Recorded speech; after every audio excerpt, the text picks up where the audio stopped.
Let me get myself ready here.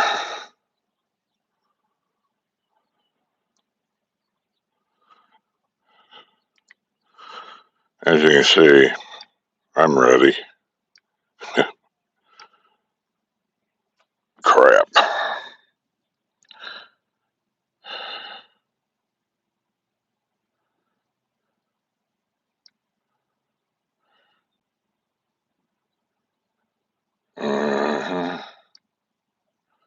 I'm working on it. I can't even find it yet. I got a new phone. I don't know what I'm doing with it.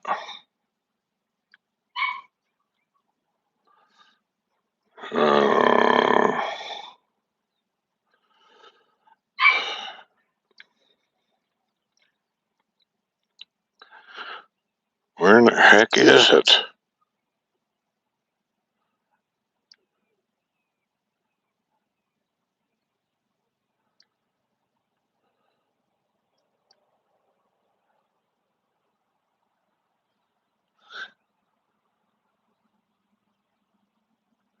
Am I live? It says I am. Am I live? It says I am. Oh, yeah, there I am. Oh, okay. There I see everybody. I got this new phone. I have no idea what I'm doing with it. Everything's different on it. Sorry about being late, but Sue's probably not going to be here.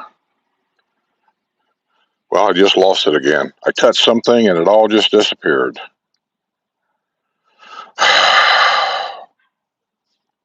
Sometimes I wonder if all this is even worth it. There I am again. Okay. We hear you and see you, Kevin. Hey, y'all.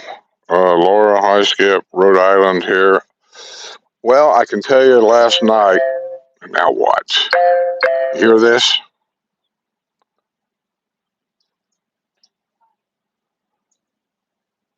Anyway, I was watching the news last night. I watch the news quite a bit. I keep up on all the different things going on. Because it's like I said a long time ago, when Trump gets in office, I said, this is going to be the best show around. And so I watch it all. It's just hilarious to me to watch this thing. But anyway, I've been watching the news for the last 24 hours about the weather, snowstorm across the Midwest and the ice storm. I guess South Carolina got it, and they're talking about another storm right behind it. And then I think there was a third storm coming behind that one. So I can remember this in Indiana. It was like that, where you got to a certain part of winter, a certain area of winter, and February might have been it. I thought it was January, to where once the winter really got in there, temperatures dropped, and it was just like one storm, then after another storm, after another storm. And then after that passed, then things started to settle down a little bit. But now they're talking about record temperature, the lowest recorded temperatures in this whole area of the United States. You guys probably saw it, so I'm rambling about something you already know about. That they're having affecting something like 149 million people or something like that. It goes all the way from the north, which they expect cold weather up there, but it goes all the way down to Corpus Christi, Texas, which is right there, right next to the Gulf of America. And yeah, there's record temperatures. So I don't know if it's going to get over here or not. I haven't really heard. I don't think so. I mean, we'll probably get some cold weather out of it, but our cold weather is nothing like that. So, like today, I'm sitting out here in my shorts. I'm hearing people talking somewhere. I don't see anybody. It's hard to tell. But anyway, we are in full swing here when it comes to snowbird season. This is full swing. If you watch the news on Friday, the news is longer than normal because of all the activities going on. And I try to bring you all the average, everyday things happening. The news I do on Friday is I pick, it's a week's worth of news. And every day I pick one or two things out of that news that I think is newsworthy, I guess. What do I know? I'm not a news guy. And I report it, like drunk driving. You guys get tired of hearing it, but it's an everyday thing. Roundabout problems, it's an everyday thing. Golf cart wrecks anymore, it's an everyday thing. I mean, so I just report all that stuff. So when you come down here, you're not going to be surprised about the lifestyle here because you've heard it from both sides. You've heard people here talk about the great stuff around here. And if you watch the news, then you see some of the stuff that ain't so great. So you'll get a good feel of exactly how things are. Wrestler got a hold of me, I guess. I wasn't going to do Porch Settin today, but the truth of it is I just forgot to say anything. I was thinking, I don't know what I was thinking. I thought I put something out yesterday about it, but I guess not. Just not feeling 100% up to date. I'm not. I don't think I got. No, it's not flu. Somebody said something about the flu. It ain't flu. I get my flu shot every year, and since I started getting a flu shot 20 years ago, and you can say what you want, but I have never had a flu. I have never had a cold since I started the flu shot, and that was long before I moved here. Here you have other problems that doesn't really concern the flu. They have other sicknesses here that you generally don't get up north. Not to say you can't, but you generally don't. And those are the ones that I worry about. So, because of the humidity here, you have a lot of bacterial infections. I've even heard reports, not a lot of reports, but I've even heard reports of people getting some kind of a fungus or something in their lungs from the humidity here. So don't ask me. It sounds disgusting.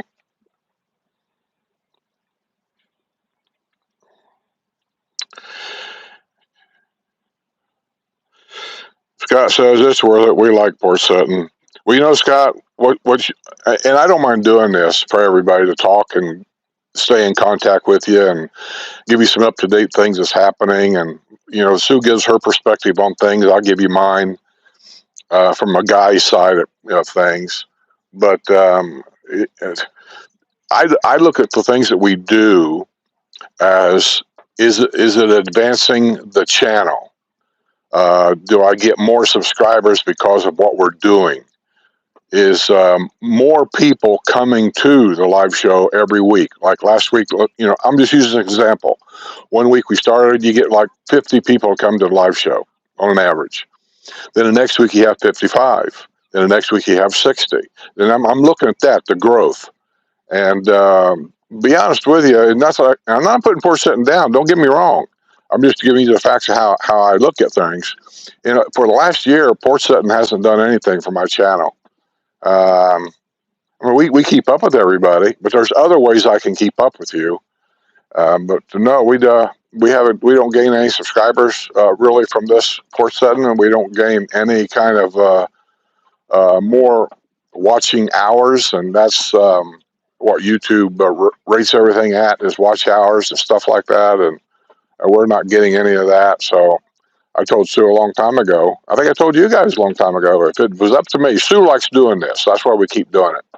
But if it was up to me as a business aspect, you got to make a decision on certain things. Does this work? Does it not work? And as a business aspect on this, I would have probably quit doing this over a year ago because it just isn't going anywhere. And that's the reason why we quit WNL. People weren't coming to it. People wasn't responding to it. So we just, after almost 3 years of it, we quit. And we've been doing this for, I'm going to say at least 3 years. There's a file for all the Porch Settins, so you can go there and you can see exactly how many there are. There's a lot.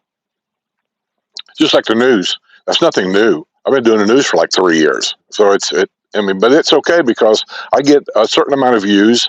I think I'm getting subscriberships because of the news. And because I get a lot of watch hours on there, I make $1 or $2 on that because of the commercials. And so, that's what I'm looking at is those kinds of things. Something that's good, something that's fun, something that you guys like to do, but at the same time, it helps the channel grow. It's not easy, especially now because every Tom, Dick, and Whipstitch around here, if they got one of these, they start a YouTube channel, and the average person, it's like a restaurant. Let them open up a new restaurant anywhere in the villages. Everybody wants to go to it. Let somebody start a new YouTube channel. Everybody wants to go check it out. And I don't have a problem with that, but they leave you to go there. And then the best thing that you, as an older creator, have is you just sit there and wait, thinking, well, maybe they'll come back. You hope.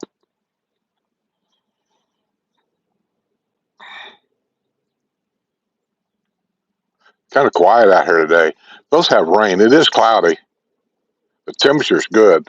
I don't know what temperature is. Very little breeze right now. So the storm ain't here yet. When the storm gets here, it'll be breezy. If I take a guess, I'd say it's about 75-ish. I don't know if Robin's out there or not. Robin got a hold of me a couple of days ago. We met her and her husband here. They're in Oklahoma, and he still works. I think she works too, but I forget what they do for a living. It's none of my business anyway. But super nice people. I've never met anybody from that area of the country, Oklahoma, Kansas, that whole area there. They're just super nice people. They're just down home, people. That's the only way I can put it. Indiana people, that's where I'm from. There's nothing wrong with Indiana people. I don't want to make this sound like I'm picking on people. I'm not. But when you travel the country as much as I did in the truck, you notice that certain areas of the country has different attitudes. And it's just the way it is. And that Midwestern area there, Johnny Carson territory, it's just a laid back, how you doing, neighbor, kind of attitude. And I like that. But Indiana's got a decent attitude like that, depending on what part of Indiana. But a lot of Indiana is pig-headed. Can I say that right? Pig-headed, stubborn. They're stubborn people. You try to convince them about something, they don't want to hear it. I'm kind of like that, I guess. I made up my mind a long time ago. Don't confuse me with the facts. I'm waving at people waving at me. I don't know who they are.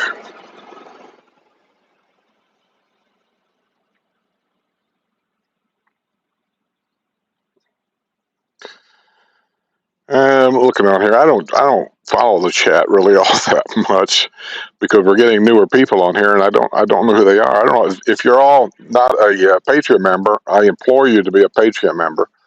You can get on it for $2, and you'll get a Discord link. And I know we ramble here about everything that we know, everything that we like, everything that we dislike, and that's all we can do. We can't tell you what you like and what you don't like, but what you can do for $2. If you go to Discord, I can send you a free link to my Discord page for members only. And there's a couple, 300 people on there now. And you can ask them people anything that you want about the villages and what they like, what they dislike, what they see that looks bad, what they see that looks good or whatever. And it just ain't my opinion. And you can get all kinds of people's opinions on there about all kinds of stuff.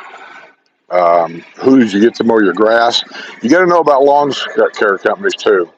I get that all the time. People will send me a thing saying, who do you get to mow your yard and stuff? I can give you that number, but it's really not effective, I don't think, because most of these yard people that mow grass, they call them landscapers, but they're really not landscapers, but let's just say that landscaper. They don't go everywhere in the villages to mow grass. Most of them don't. My guy don't. He has a certain area in the villages that he covers, and he don't go beyond that. So if you're buying a brand new home, say down at Eastport, I can give you Jose's phone number. Actually, it's not his wife. But they may not go down there because they don't mow grass down there. And so that's why it's hard for me to give you a landscaper. That's why we've always said, talk to your neighbor. And actually, you're better off. Talk to your neighbor, find out who mows theirs. And here's the reason why. It's just a hidden secret around here that if you can get people on board, when a neighborhood's new, generally you can. But when they start selling their houses a year from now, new people move in. That's when things get kind of boggled up because they don't know. But if you can get your neighbors to get the same mowing guy that you have, when he comes to your neighborhood 1 day a week during the summer months, He will mow your yard and all your neighbors, and when he leaves, he's gone for a week, and you have peace and quiet for a week. Otherwise, you're going to have 4 people around you. Well, like me, 1, 2, could be 3, 4, 5, 6. I could have 6 people around me, 6 different landscapers, and they all want to mow grass different times of the week in this area, and they mow grass different times of the day. And so it just seems like every day you get up, there's a mower going off somewhere. And then the mowers and the edgers and the leaf blowers. And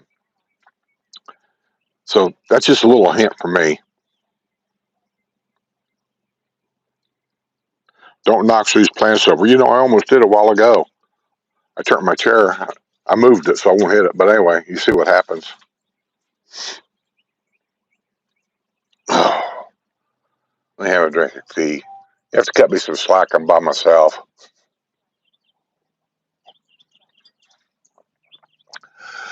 I tried something different also. I try different things all the time to find out what'll click with you guys out there. Once again, to help the channel grow, do something that's really good so they tell their friends, that they tell another friend. Next thing you know, you got a bunch of people coming to it. You know, I do that live call-in show where people call in and I put it on the air, and anybody can call in and this and that. I've only done it 3 or 4 times, and the response I'm getting from you guys out there is not really good. People just don't really want to call in, I guess.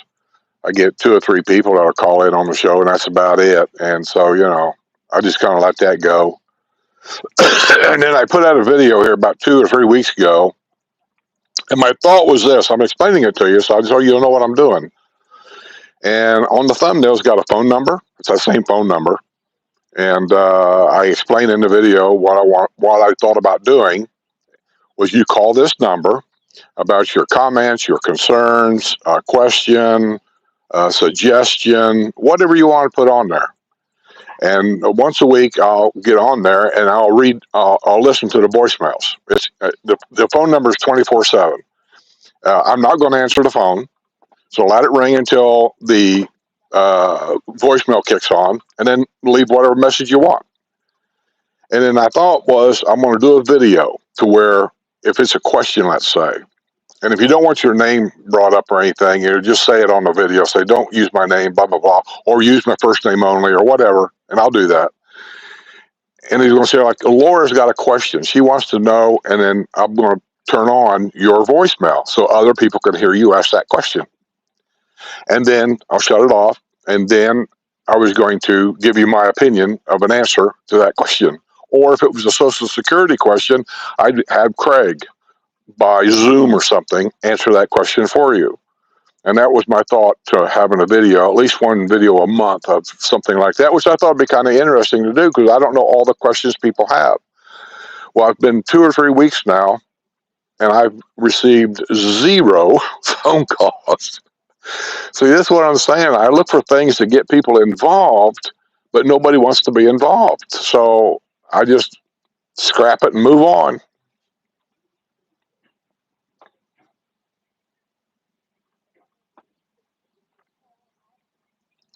Gene went to work on Monday. Oh, that's Julie. Hi, Julie. When are you coming down? I can see Julie now. She's. I wish you'd quit asking me that. She gets flustered.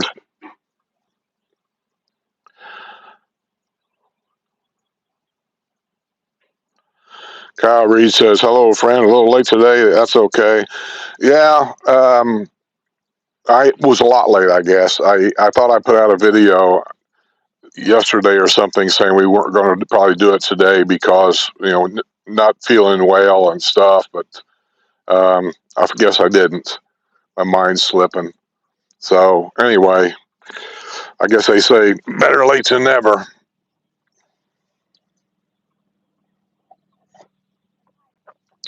Been working in my yard. I ain't been videoing it because I don't think you guys really care one way or the other anyway. Probably boring. But this is about the time of year before the grass really starts to grow that you need to adjust your yard sprinklers. Because over the winter, your yard mower guy runs around and they got these 0 turn radius lawnmowers. He mows your grass. Well, sometimes a tire sits on top of your water sprinkler and they turn. Well, when he turns on top of that water sprinkler, the water sprinkler head turns. And so it's not unusual in the summertime to see a guy's water sprinkler watering the street. And you think, well, that's dumb. Well, it happens because of the guy mowing the grass. So I turned my water sprinklers on yesterday. I got 4 zones, so I do it one zone at a time. First of all, make sure they're all pointing the right way. And second of all, you got to clean them out because inside the line itself, and I don't know how it gets there, but mud gets in there once in a while, a little bit of mud or a little bit of something. There's a filter on the bottom of your sprinkler head, and that keeps that mud, I guess, from going up there and clogging up the sprinkler itself. But what it does is it clogs up the filter, and then no water gets to the sprinkler head. So you got to take the head off, clean out the filter, and put it back on and get it adjusted again. You know, like how wide of a spray do you want, or do you want a narrow spray? Do you want it to go out 10 feet, 5 feet, whatever? You got to adjust all that. So I was doing all that. Well, one of my, and I don't even know what you call them really. I put 2 and 1 on each corner because I think they do a really good job. But they come up, and then the water sprinkler goes all the way over to and stops wherever you set it, and then it comes back, and then you set it how far out it goes and all this and that. One of them, I don't know what happened. I'm guessing on the lawnmower, but it broke or lost the seal during the winter or something because when I turned the water on, it just sprayed straight up in the air. So I got a new one and put on there. So I had to adjust that. Well, while I'm doing that, I had to order it from Amazon. Well, I'm doing that. They have another water sprinkler. I think it's called a Dryvan, Dryvan. I think that's the name of it. Stupid name. It's the kind that when they come up, I'm using my hand. That's the way it sprays, like that. This turns very slow, and when it turns, this water sprinkler here will shut off automatically wherever you have it set, and then a new one will come up here and it starts spraying. So it constantly turns like that, and then this disappears, this comes up, and then this one disappears, another one comes up. And I thought, those are kind of cool. They're supposed to save water because they don't just spray water up in the air, and sometimes the wind gets the water and blows it around. These are more, and I noticed I hooked 2 of them up to see what they do over here, and I noticed that on the first round, it sprays. You got to set the distance. It sprays further out, and then they all go in. The second time around, it sprays close to the ground in front of it, and then it goes around, and then it sprays far away, and then it goes around, and then it sprays down here. And so, and the water goes exactly where you have it. It doesn't spray in the air, and the wind get a hold of it. So I'm thinking those will be a better sprayer. I won't waste a lot of water. I don't want to see water running down their street, which is also a common thing here. And so I may just go ahead and get more of them and put them in, but I can't put them everywhere because some places that kind of a sprayer just doesn't really work really well. But it does work pretty well in the front yard anyway. It won't work, I don't think, on the side yards. The backyards it could in a couple of places, but not everywhere. So that's what I've been doing for the last 2 or 3 days is changing my sprinkler heads to a different type of sprinkler head.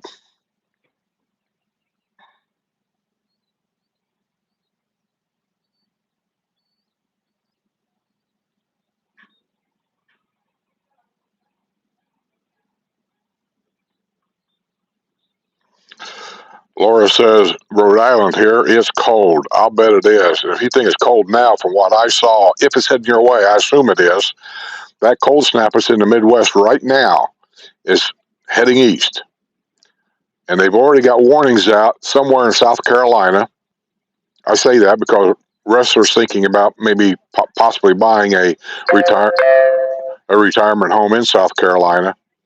10 inches of snow in South Carolina. And some kind of an ice storm. I just saw it before I come out here. So they're on the alert already. I don't think we're going to see anything like that, but we're going to get cooler temperatures. I think like a high, I don't even know what day. This weekend, the highs are only going to be in the high 50s for us. I know for you guys, that sounds great, but I mean, that's what we're going to get. For highs 50s and maybe some rain, I'm not sure. But in the Midwest out there, they're talking record lows. One place in Oklahoma, I think it was, they were saying that with wind chill could get down as far as something like 40 below zero.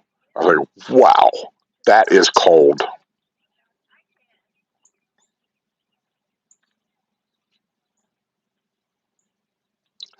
William said new phones are the worst. Can't find. You're right. You know, first thing is I had to get one. I always put this off as much as I can for two reasons. One is I'm cheap. I cannot understand why we're paying as much as we're paying for phones. It's just ridiculous to me. And then two, you're paying for a lot of stuff in the phone that you probably don't even want or you don't even need. And I don't have a choice of saying, well, I want this on my phone, I want that on my phone, and keep the price down. No, you get all this crap that you don't even want. And then another thing is to get the information from your old phone to transfer over to the new phone, like your telephone book. You know, who wants to go in there and put all them phone numbers back in there?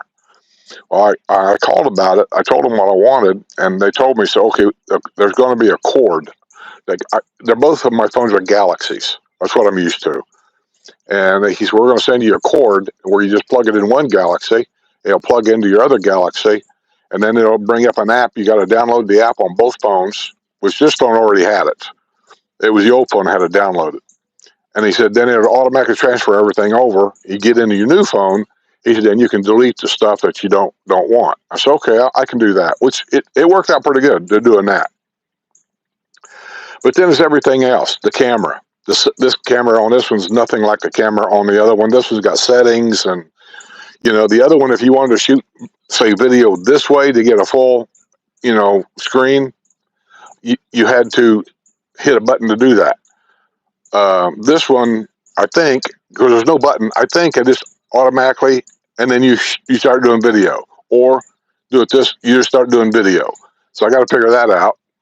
And it's got different settings for the camera lenses. I don't even know. I don't want to go through all this. I like simple stuff, like my GoPro. Turn it on, shut it off. It works great. So anyway, the only reason why I got a new phone was because my old phone was, after you keep them for a while, this has got to be part of the technology in there, I swear.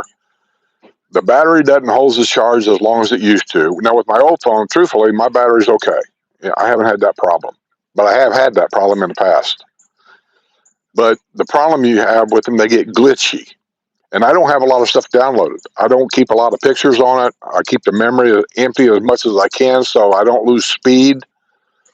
But this thing is getting glitchy. I can sit and look at it here, talking to you guys, and just all of a sudden, you guys on my phone would disappear, and then Patreon would come up for no good reason. I didn't touch a thing.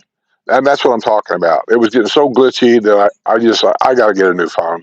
If you're going to do this, I got to have at least the equipment that it'll work. Now, last week, while I'm thinking here, I know I'm jumping around. We were out here, and we probably just disappeared on you. After about an hour on here, which is probably long enough anyway, we just disappeared. We don't know what happened. It was a YouTube thing. It just cut us off. It wasn't my Wi-Fi. It was fine. It just cut us off. Phones were cut off. Everything on YouTube was cut off. I went in the house. I turned on my computer, went to YouTube. Same thing. We was just cut off. And later, about a half hour later, or whatever, everything came back to normal.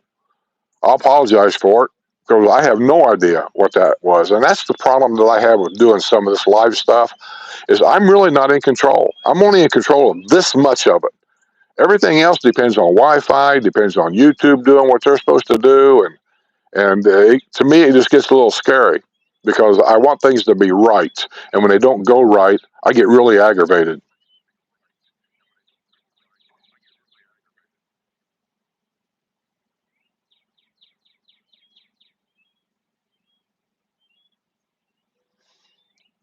Scott Hirsch, I see you're a YouTube member. Appreciate it. Consider, Scott, because I know you're probably paying at least $5 a month. I think that's the least amount you can put on the lowest member, or at least that's what's on mine. Consider, Scott, to go to Patreon. You can save a little money. You can get on there for $2. Two.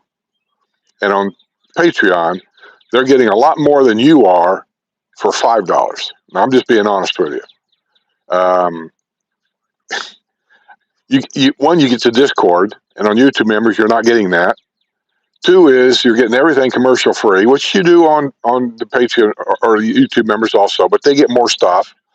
And on three, I can put things on Patreon that I can't put on YouTube because they demonetized me. Well, on Patreon, and here's the thing: is on Patreon, I don't monetize anything. I don't need to monetize anything because you guys are paying a monthly fee, even though it's only $2. You're paying a $2 fee.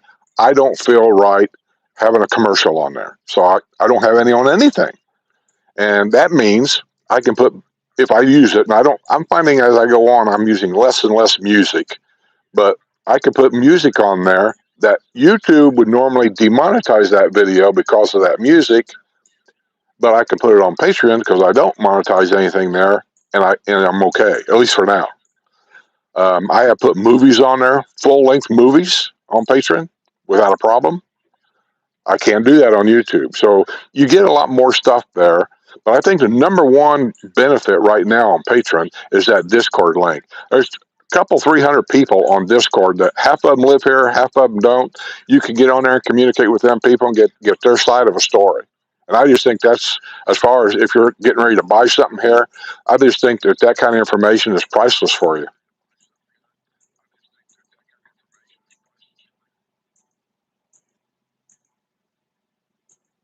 Cindy G said had that stomach virus last week. That might be it. I don't know. I don't think I'm dying yet, even though, let me tell you, I did have a medical scare when I was working on my yard sprinklers. Bending over and doing all that work all day long, getting up, getting down, getting up, walking in the garage, getting more parts, coming back out, getting down, getting up. I was out here and I just felt bad. My chest hurt. I thought I'm having a heart attack. That's what I thought. I really did. And I went in the house and I even told Sue, I said, I feel bad. So I think I might be having a heart attack. So I went in the room and I sat in my chair. And then I started feeling much better, pretty quick, really. I said, well, I must not have been a heart attack. I'm just not used to doing this kind of work. I'm getting older. As you get older, your mind says that you can do these things, but sometimes you just can't. There might come a day where my dad was that way. I remember going to his house one weekend. We used to go up there every weekend just to keep an eye on him and Mom when Mom was still around. I went to his house. I don't even know how old I was, but Dad was in his 80s. But he was pretty healthy in his 80s. But he had some issues. I walked around the back of the house because I asked Mom, I said, where's Dad at? She said, oh, he's out in the shop messing around. He had a wood shop, wood lathes and all kinds of. He loved to tinker with wood. He made stuff all the time. So I went out there and he wasn't out there. And so I hollered, Dad. And then I heard him say, yep. I said, where the hell is he? And I walked outside and looked up, and there he was walking around the roof of his house. I said, what are you doing up there? He's out cleaning out these gutters. He said, somebody's got to do it. I'm thinking, at 80-some years old, he shouldn't be on this house. But what are you going to do? So I went up there and helped him get the thing done and got him down off the roof and everything. And then my youngest boy lived there, and he called me up one day, and he says, hey, Papaw, I called him Papaw. He said, Papaw's back up on the roof again. I said, what's he doing up there? He said, I don't know. I said, well, look, go over and help him, whatever it is. Tell him you'll do it and get it done.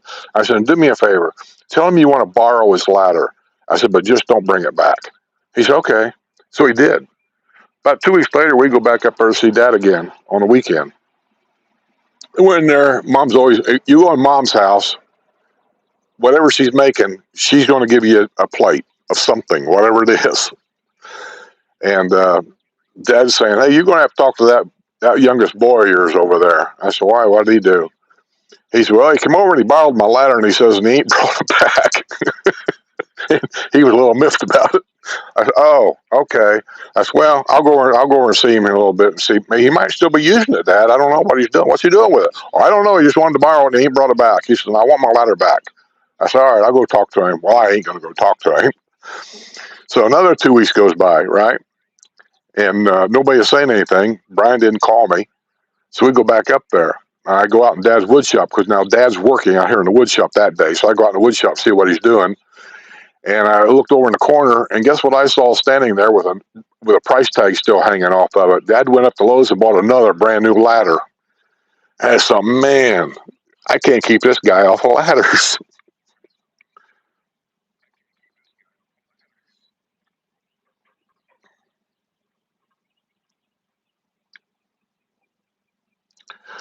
Well, crap. Where's the chat at? There it is. Scott Hirschman, Jerry Bell, WrestleMania. Well, I see. Hey, thanks for contacting me, wrestler. Like I said, I forgot all about it. And, you know, what does the kids say nowadays? My bad.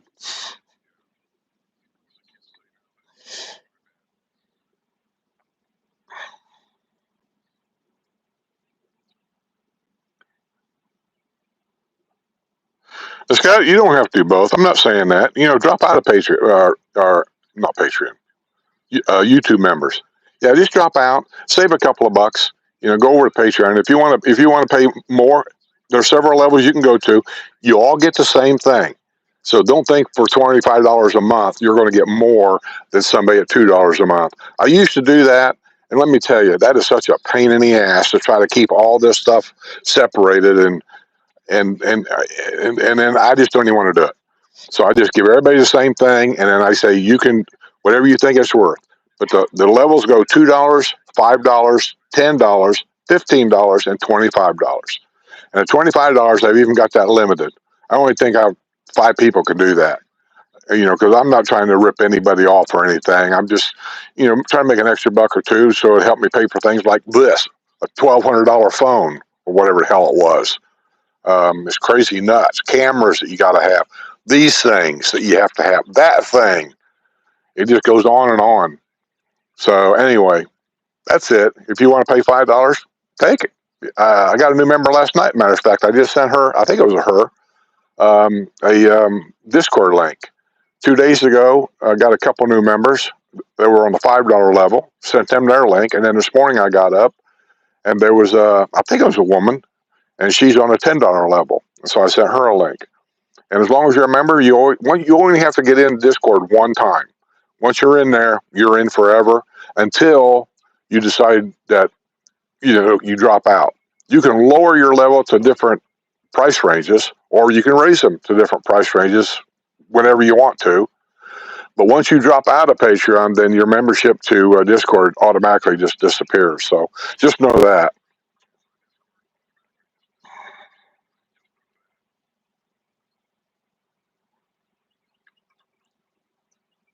How many people we got on here right now? My phone says 161. I don't know how accurate that is. William says, I'm sorry I missed last week, Skip. I just got back from a trip to Key Largo. I've been to Key Largo many years ago when we were going to go to Key West. I forget why we were down here, vacation probably.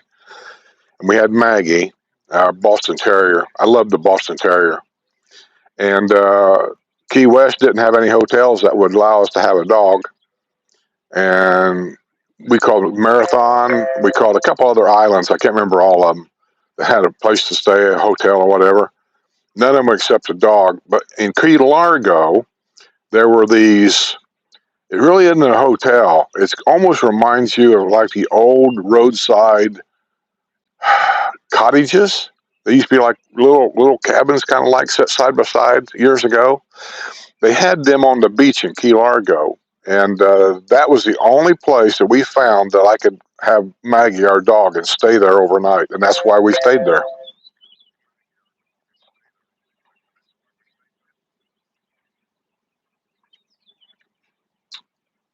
Do, do, do.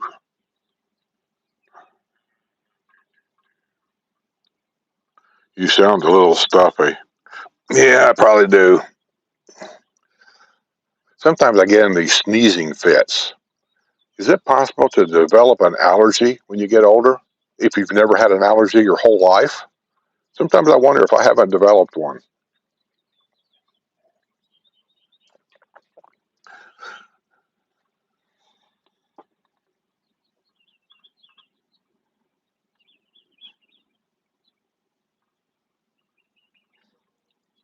Hi from Long Island. That's Anna Marie. Hi, today is 31. So they've already got part of that cold front.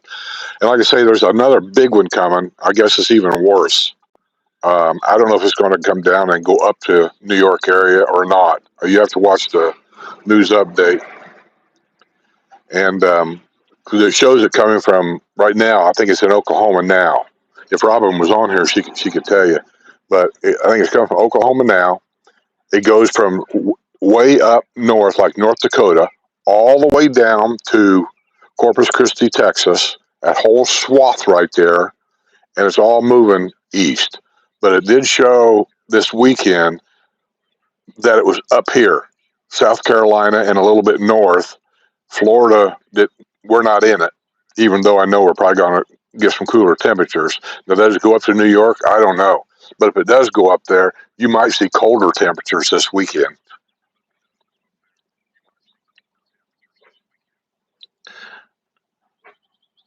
TR Tremaines, 9 in Oklahoma, feels like a -6. See, they're in it.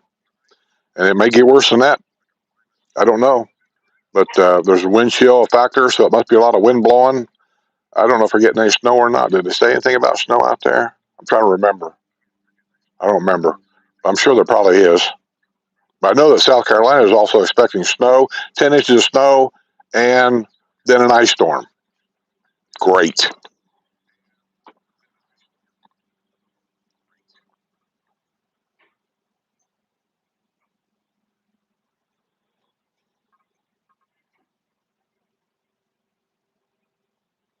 Anna Marie says heading back down to the villages next week to close. Can't wait. Well, she must have bought another house or a new house.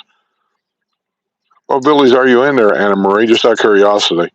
I'm just curious. I'm always curious where people decided the best place for them. I mean, if I had to have my choice, which you don't generally, if you buy pre-owned, you only have the choice of what's for sale. When you buy a new, if you go into a new area, you have your choice of everything in there, basically, and that's a huge difference. I would like to live up around Lake Sumter again. We lived up there once before, and I just kind of like the whole area. I don't know what it was about it. Uh, the problem with the Caroline area, which is where we were at, is it's not really accommodating to a lot of executive golf courses. And if you're going to golf every day and you want to take advantage of the free golf, they call it, at the executive golf courses, Caroline's really not a good area for that. You're close to, not real close, but you're close to a couple, Truman and Roosevelt. After that, it's a drive.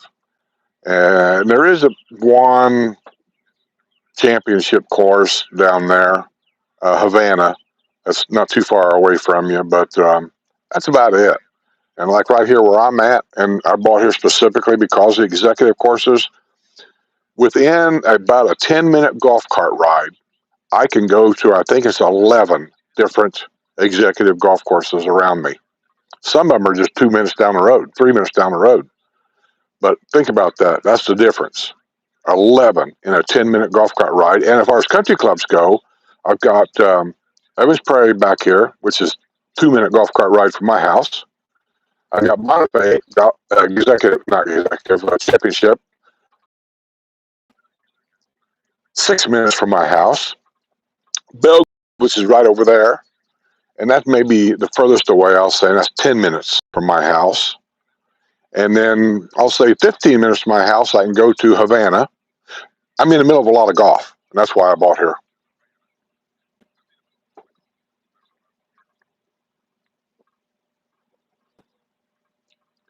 I talked to Wrestler last night. Did you tell me anything? Is that storm going to get to you guys up there? This big one coming with the cold front and all this and that. Is that going to get to you? Well, you're retired, so you don't care. You'll just stay in the house and crank up the fireplace. But, I just wondering, is that going to get to you guys up there?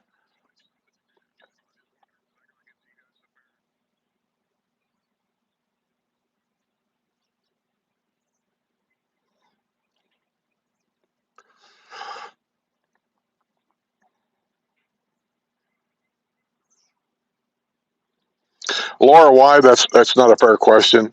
There is no such thing. Uh, we, you know, if you want to buy here, what areas are the nicest? They're all nice in their own way, every one of them. I've always said it. There's not a bad area in the villages. Truthfully, there's not. There are some areas that, depending on what you want, that might suit your needs better than other areas. If you're talking about old area, probably the oldest area is what they call the historical district, which I did videos on that yesterday, 2 days ago. There's a video that says old versus new. And basically, that's just a short video. I was up at the historical area from Silver Lake over to Orange Blossom.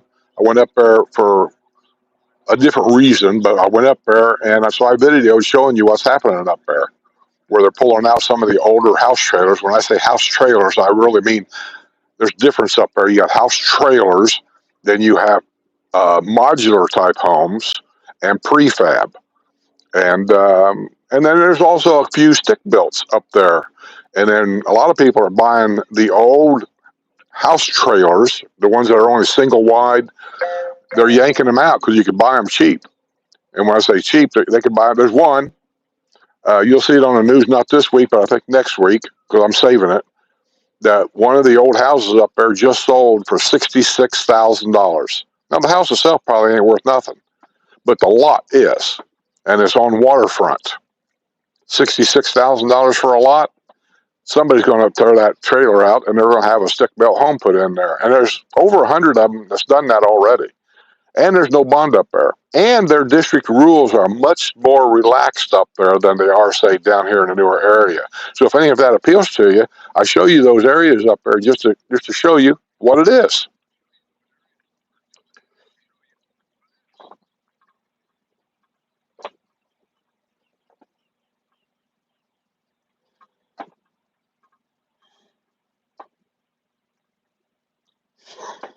Wrestler, so what I'm hearing from you is you give your opinion and Sue gives the correct position. Yeah.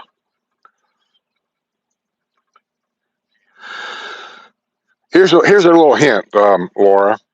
I brought this up in a few videos, and I just think really it's the ultimate answer for somebody looking to buy a home. I don't care if it's new or pre-owned; it doesn't make any difference. Do you know what you want to do when you get here? Do you have any idea? Are you a golfer? That's why I bought here, because I wanted to get into a lot of golf. Uh, are you the kind of person that wants to go over to a rec center and do stuff, whatever that rec center does, like every day? Do you want to be close to a town square? Are you a dancer? Do you like to go down to the town square and dance every night?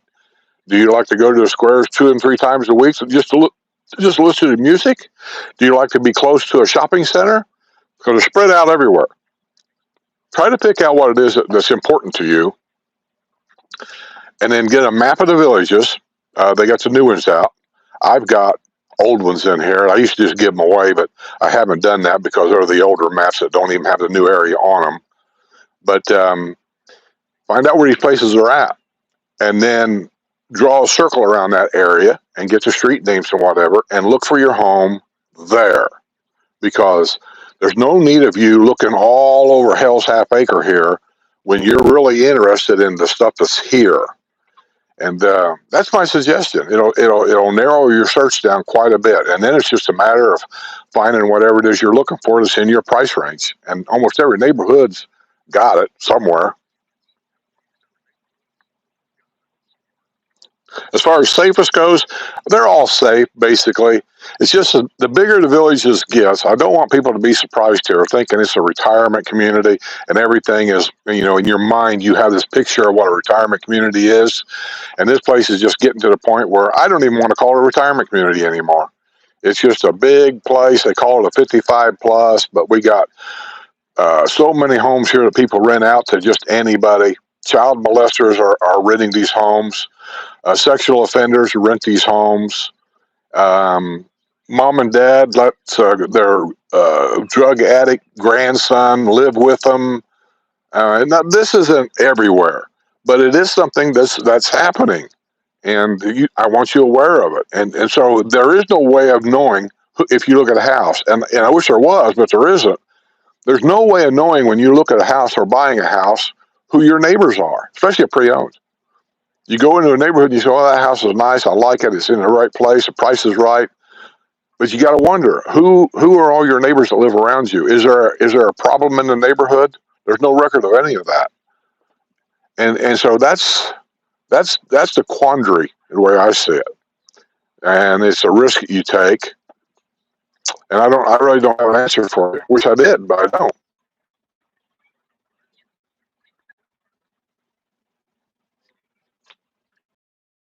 Thank you for the news. Well, I appreciate it, Sailor. Do I work hard on the news? I do.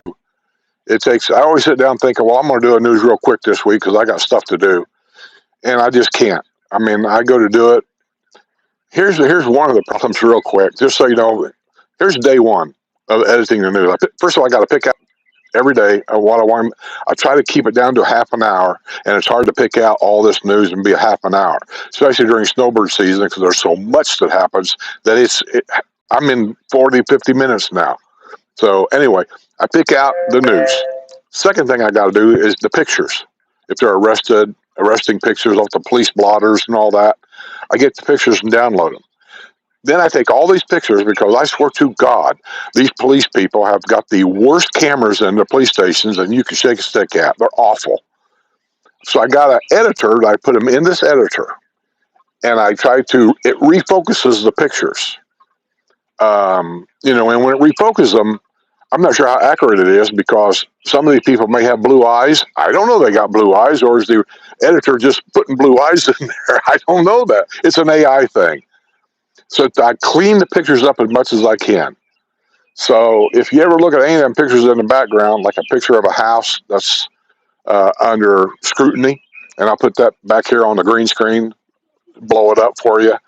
If the picture looks a little wonky, it just doesn't look perfectly clear because it looks a little strange. That's probably because the AI editor cleaned it up so much that it kind of makes little rocks sometimes will look like a bigger rock because they're all in there together. But I think it does a pretty good job. So that's day one, focusing all of them pictures. That's it. Day two, I come in here. I got to read all of that stuff, and I save it. And I'm not the best reader, and so I read it and I save it. Later that night, I'll go in and I'll start editing the part that I read, and then you got to take the green screen out. And then you got to start putting the drop-in pictures and background stuff and all that stuff in there, one news report at a time. So I generally will do like 10 or 15 minute, 5 minutes. I generally do like 5 minutes of news at a time, and then I save it.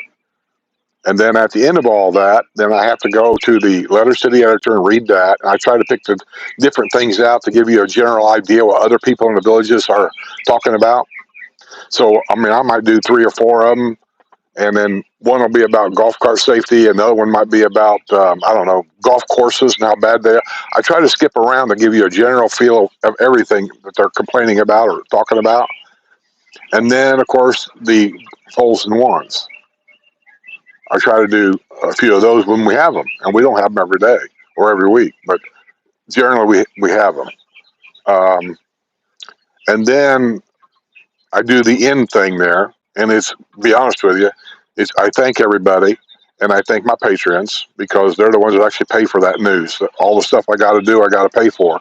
The editing thing for pictures, I pay for that every month. It's a monthly rental. It's just a lot of stuff. So I thank them for all that. And then it's also a little bit of I don't know how to say this without, sounding goofy. I'm not really a good linguist. Never mind. I don't pick words out well sometimes, but it's a little of advertisement for me. So I thank my Patreon members, and if you want to be a Patreon member and then the thing, so that's just trying to help people to come to Patreon because I want more Patreon members so I can do other stuff too. And so that's what that's all about. And then I say my little thing there at the end of it because I do mean that at the end of it. Everything that I say at the end of my videos, I've talked about 100 times. Beware. You don't know who's sitting next to you at the square. Could be that sexual offender. All roads are open to the public. You don't know who is sitting next to you. This is a concealed carry state. People walking around you may have a gun. That doesn't bother me, but you should know. Don't leave your keys in the golf cart. There for the longest time, and I'm going to leave that on there for a while because I mean people have a tendency to get lax. They forget. We were getting golf carts stolen from these squares nightly. I mean, and they finally cracked down on it.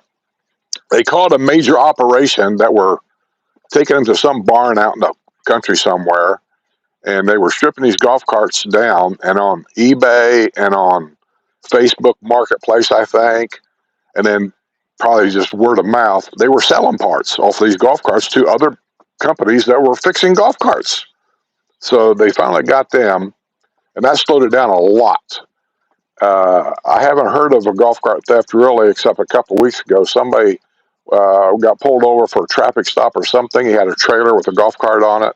They didn't think anything. Oh, the trailer didn't have a license plate. Come to find out, the guy stole that golf cart, and he also stole that trailer. So this happens truthfully, and keep your health. I say that anymore because I had that scare. Yeah.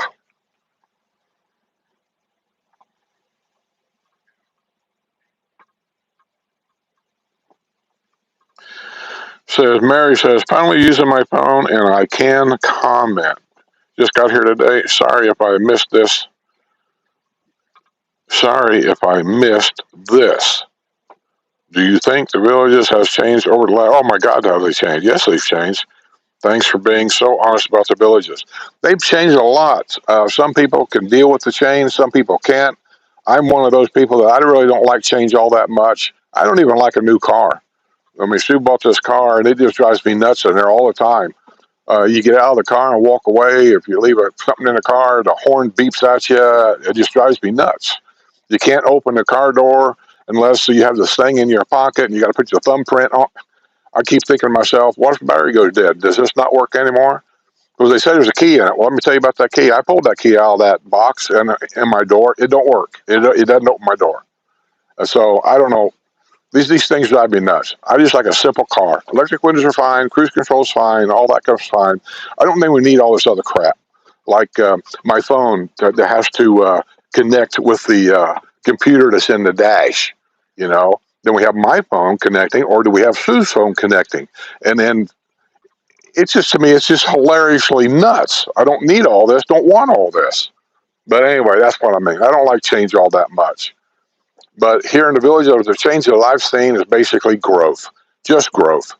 Yeah, what started out as a small little retirement community, and it was at that time, signs everywhere saying golf cart community.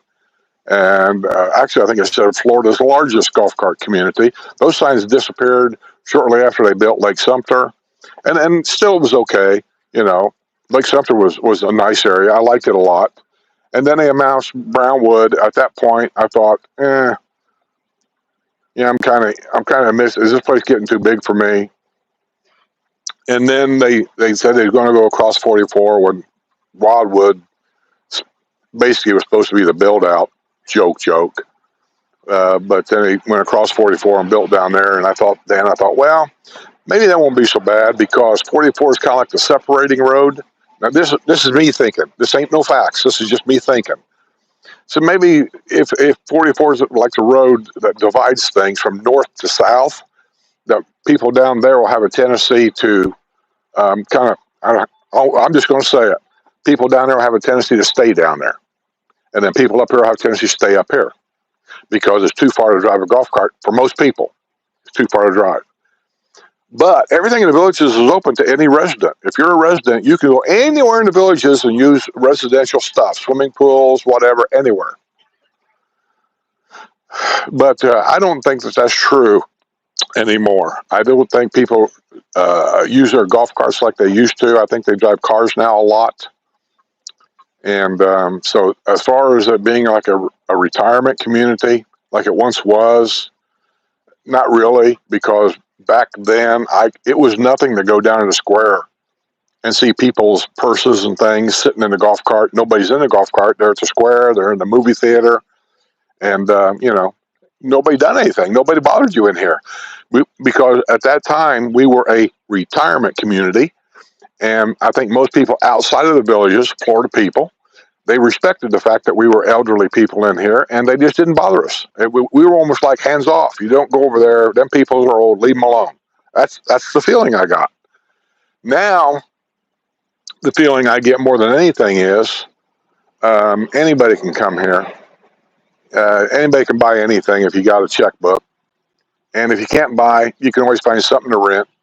And so every time Dick and Harry's coming in here, and you got house cleaners that are stealing stuff, you got people working in a hospital that steal from the patients, you got contractors that work on your house that are not licensed contractors, and they don't do the job correctly, or they don't finish the job at all. They take your deposit and run. Never saw that before. Now you're starting to see it on a regular basis. Is it every day? I wouldn't say all that's every day, but a lot of it is. The people themselves haven't changed that buy here. Most residents here, I should separate that. Most residents here are just people that's worked their whole life, and they're just now just wanting to enjoy life. That's it. They don't bother nobody. They don't want to be bothered.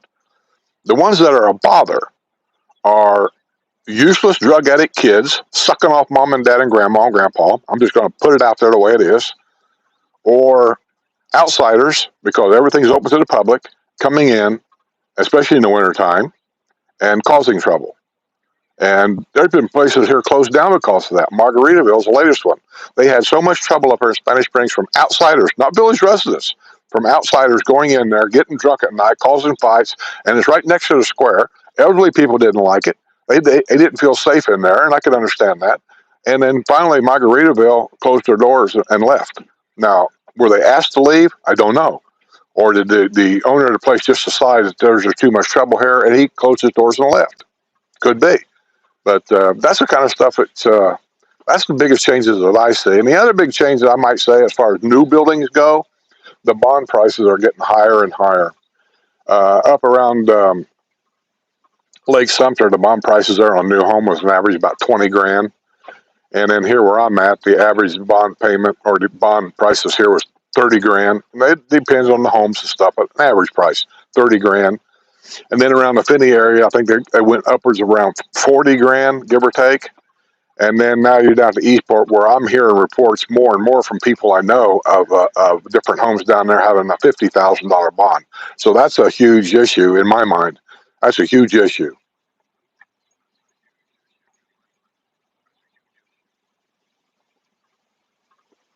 Don't forget bad parking.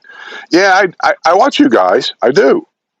And this is why I do some of the things that I do, and this is why I quit doing some of the things that I don't do anymore. It's all about you guys. What are you watching? What are you commenting on? We always tell you guys that. Give us a thumbs up, comment. I put up a video, and it makes no difference how long the video is or even what it's about. But if I put up a video and within 2 or 3 days I got, say, 500 comments, that's a thumbs up for me. That tells me you guys like that one, so I might do more of that. One of the fastest growing videos, and I didn't know anything about it, because a lot of times I'll post videos and I post them ahead of time, and you can set the time on them when they'll be released, and so I forget what comes out. And a wrestler called me up one day. He said, "Man," he said, "your video went viral." I said, "What video?"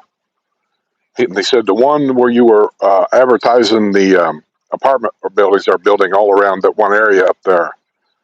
I said, "Oh, yeah." He said, "Yeah." He said, "It's over 250,000 views already." It was like within a week or so of it coming out. I have never had a video do that before.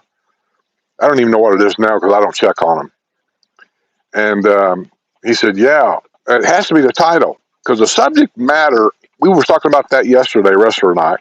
I said, "Because the subject matter in that video really isn't much different than a lot of subject matter I've done in the past in other areas of the villages. So it had to be the title." And that's what I'm thinking. The title is what caused all them views. And I titled it, I think it was The Village's Invasion. And I think people clicked on that just to see what I was talking about. Like the flying saucers were landing here, you know.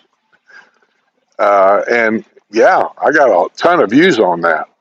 But I also got a ton of comments telling me that I should move out of Florida because apparently they don't get what I'm doing.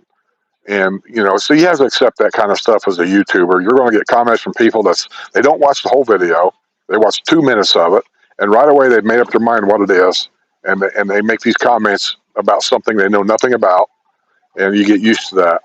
But always remember, those of you that's on here right now, always remember, any of the videos that I do is to help educate you on life here.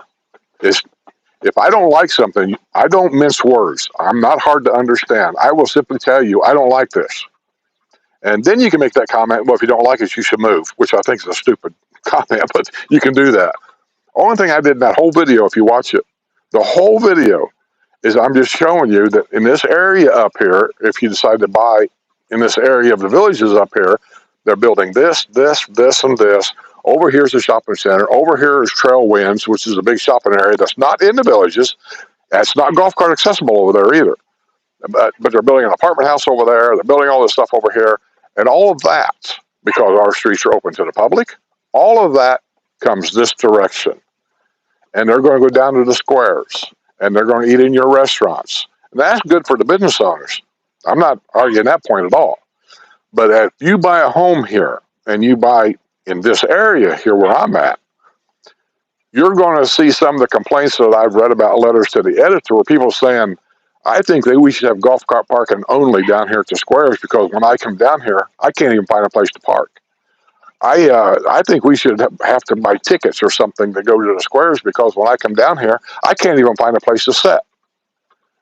Those complaints are because all of that building there, they use the people that build them are using the villages as a reason to sell them. You're only 5 minutes away from the square down here at Brownwood. You can get in your car and you can be down there in 5 minutes, and that's all free entertainment, blah, blah, blah. That's great. But for a resident here that bought because of that there, and you bought in this area here because you want to go to that down there, guess what? You can't go down there anymore because it's always full. And I'm not saying that's an everyday thing, but that argument I'm hearing on the news more and more, and not just here, in every square. I'm hearing that more and more. Now, they get the square open down at Eastport. That might take a little bit of that traffic away. We don't know. Time will tell. We hope so. But as of right now, going to a restaurant during dinner time, just like in any other city, I suppose, it can be a wait and a half. And there's a lot of restaurants now that are imposing restrictions that we never had before. Like Sue was having a ladies' luncheon where a bunch of ladies get together in the neighborhood. And they've been doing this for years. And they're finding out that certain places now are saying, we will not set you, no matter if you got a reservation or not, we will not set you down until everybody is here. And they never used to do that. If you had a table reserved, say, for 12 people, 6 people show up, they would sit those 6 people down, get them started with drinks, and then 2 at a time or 3 at a time, other people start showing up until the table's full. Now they're saying, not all of them, some of them are saying, we will not set you down until the whole group is here. God help you if part of your group doesn't show up. And that's a problem. And so that's another change that I'm saying.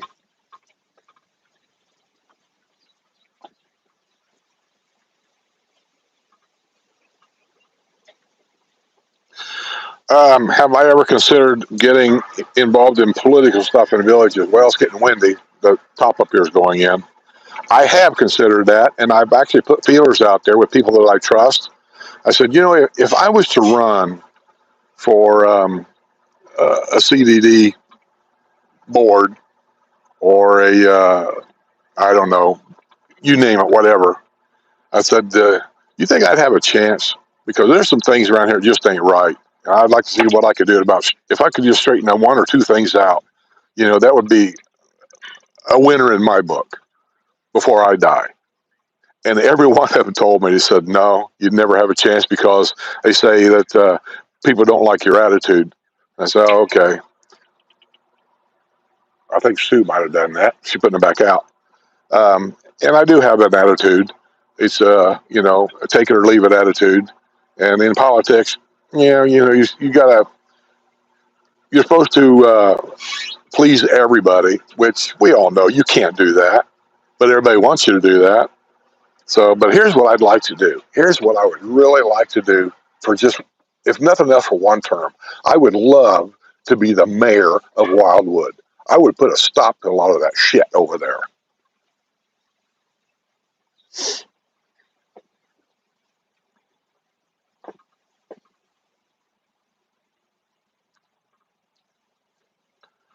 Oh, great answer, Rustler. I mean, you come up with these all the time. I asked if is there any way that you could actually um, catch an allergy if you've never had one your whole life. I've never been sick about anything, and but here in the last year, I've noticed that when I start sneezing, I might sneeze for seriously, not one right after another, after another, after another. Not that kind of a sneeze, but I'll sneeze, and then you wait for a minute or two, I'll sneeze again. Wait for a minute or two, I'll sneeze again. I might do that for an hour, and then it goes away. And I've often wondered, have I created an allergy of some kind? Because what else would make me sneeze like that? I'm not sick. And he says, yes, you can develop an allergy because he says that Sue developed an allergy against me.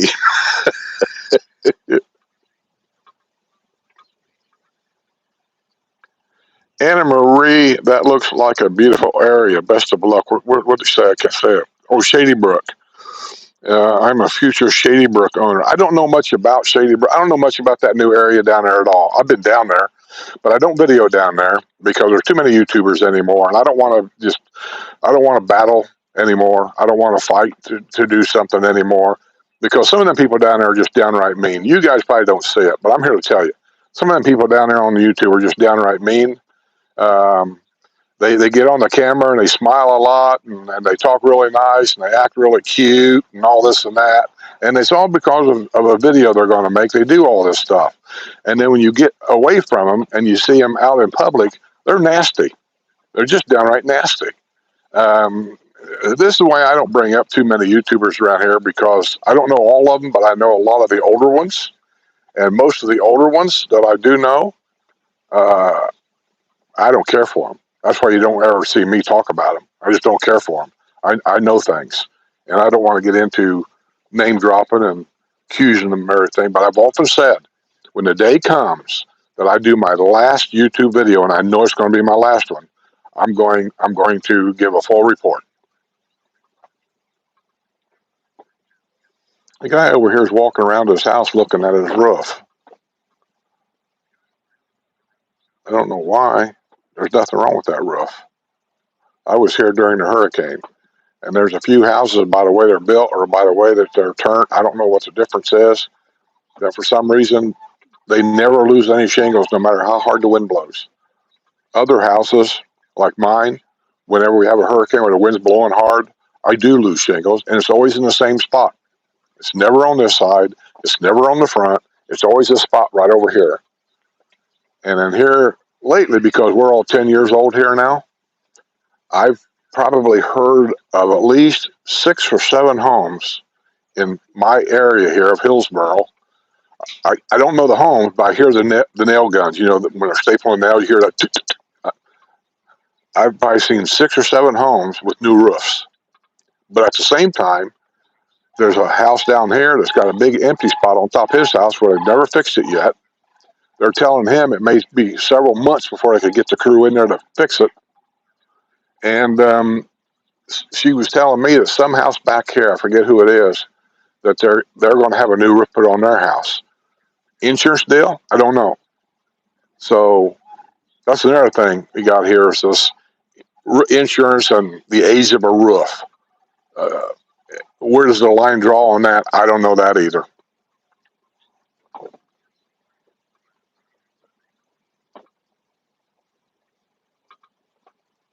Chris Trolley sent us a $2 super chat. Says, any crazy stories from your over-the-road trucking days? Oh, God, crazy stories. I'll tell you kind of a crazy story. You know semi-trucks, how big they are and how heavy they are, and they're almost like a train on wheels. You know we can't stop on a dime. Everybody knows this. This is nothing new for anybody to know. I'm working for UPS. I got my pups. That's 2 trailers, right? And I'm leaving Indianapolis. And I'm going through town, the Spaghetti Bowl, they call it. I'm going through town, no problems. I've been through that area 100 times because I run this route for 5 years before I retired. Same route every day. And I get to the section downtown Indianapolis where 65 and 70 run together. And then when you get on the other side of town, 65 goes north and 70 goes off that way. So I get on 70 over here, and it's a 2-lane road, and it kind of merges into one. There was a car, I'll call them kids, I don't know how old they was, in their 20s. And he was in the right lane over here in my blind spot, up to which I didn't see him. And I'm in this right lane. I've always been in this right lane, and I'm cruising through there. He gets over in the emergency lane, the stop lane. There's nobody in the passing lane over here. But ahead of me, yes, the 2 lanes did merge down into one. So maybe that's why he didn't do it. But this was stupid. He's in the stop lane.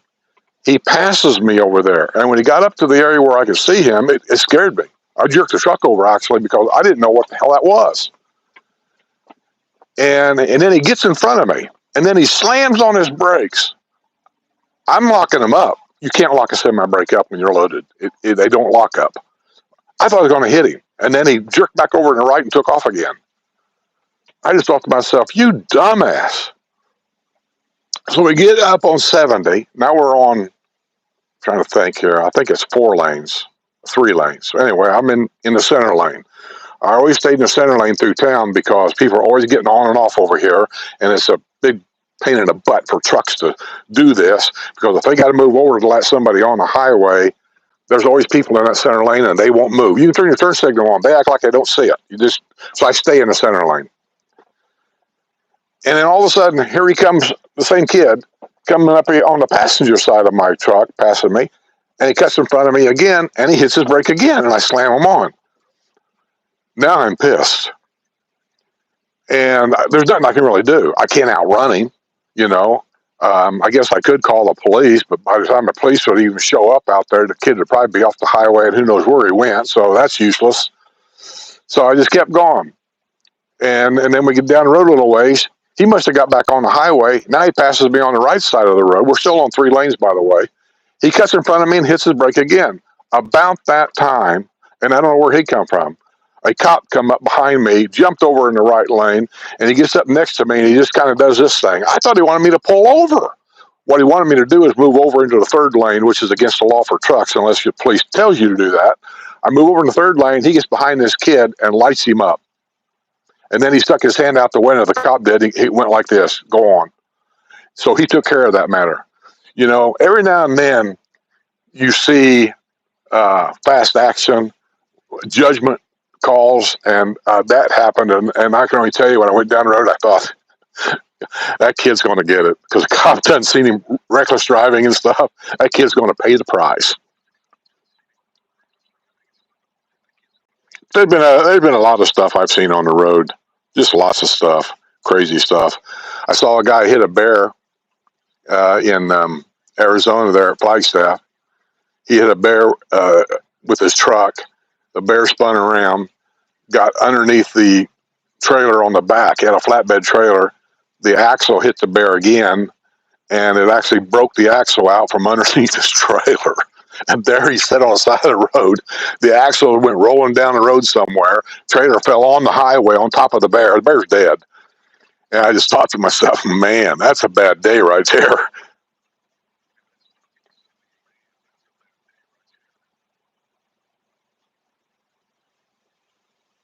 But thanks for the super chat, Chris. Chris Torley. Appreciate it, buddy.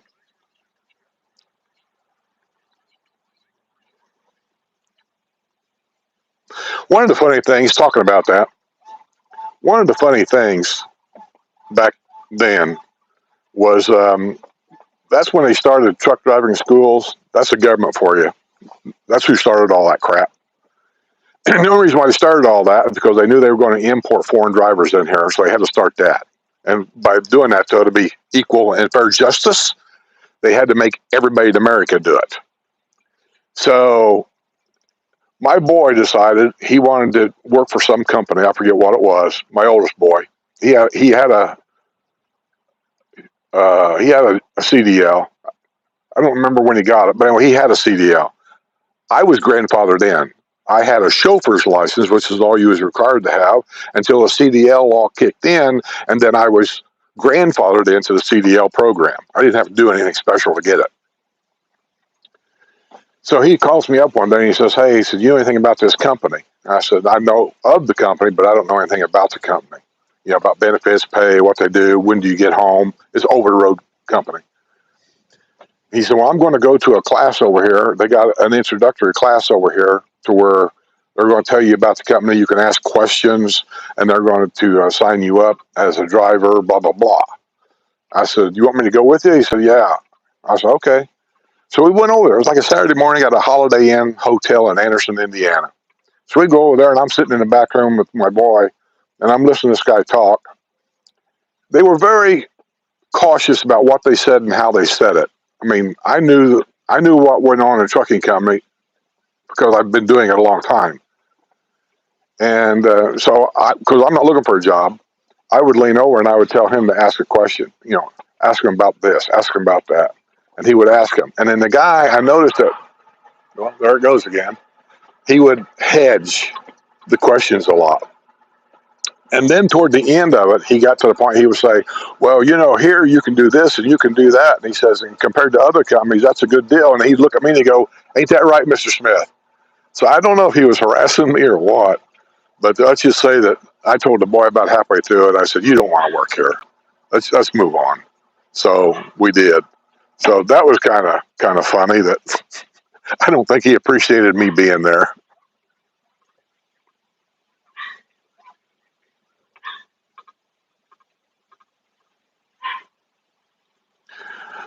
I see wrestlers kind of stir up trouble again. Ask Skip how many times he washes the car every year.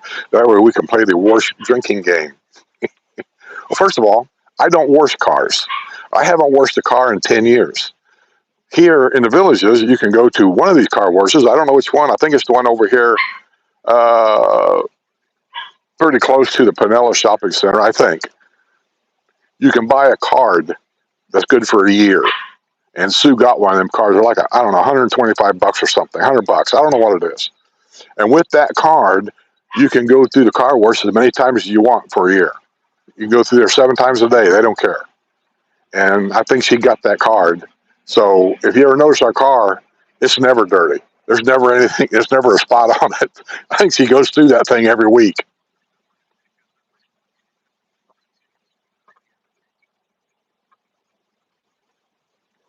150,000 people and still growing. Laura Lamp says that is twice as big as the suburb that she lives in up there by Chicago. I know, Laura, and that's the thing that's a downer for me. I just wanted a nice, quiet little place where people got along.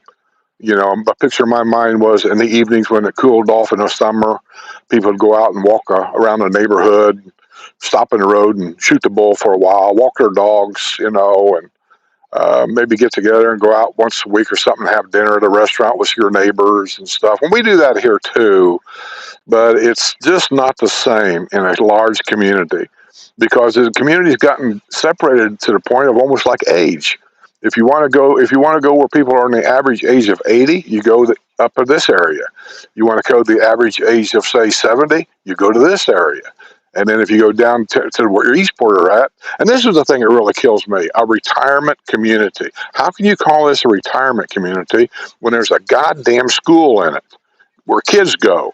And now there's a family neighborhood down there where children are at. I mean, I got nothing against children. I got nothing against family community. But a school, a football field, and a school, they're turning this into a city, and there's a day's going to come. And I don't know how it actually works legally. This is why I wish I was on the inside where I could check some of this stuff out and have the city attorney look for me. I don't know how you can have a children's school. They call it a charter school. I guess that's the legal difference there. Where children are not allowed to live here full time, but yet we have a school and a family community where children live full time. I don't know how that works, but I don't like it. And I'm not being discriminatory. I'm not being mean about kids. I got nothing against kids. I could care less about kids. My grandkids came down here. We'd go to the pool. They'd have fun. We'd take them out. You've seen Scooter. I got nothing against kids. But to be here full time and have a children's school in the middle of all of it, you'll never see me move down there because I just couldn't live around that.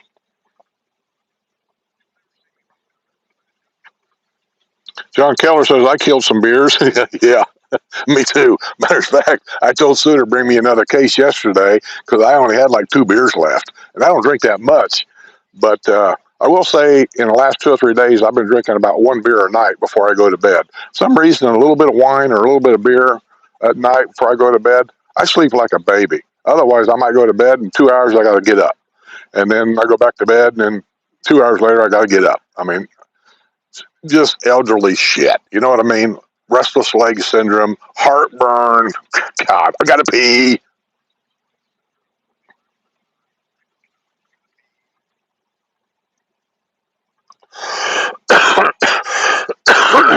Sorry about the coughing, but I don't know, I got a tickle in my throat or something. Bad day for a bear. Yeah, it killed him. Dead, as J.D. Grid would say, it killed him. Graveyard dead. That cop, I watch his stuff. I don't think he does enough of it. He just cracks me up.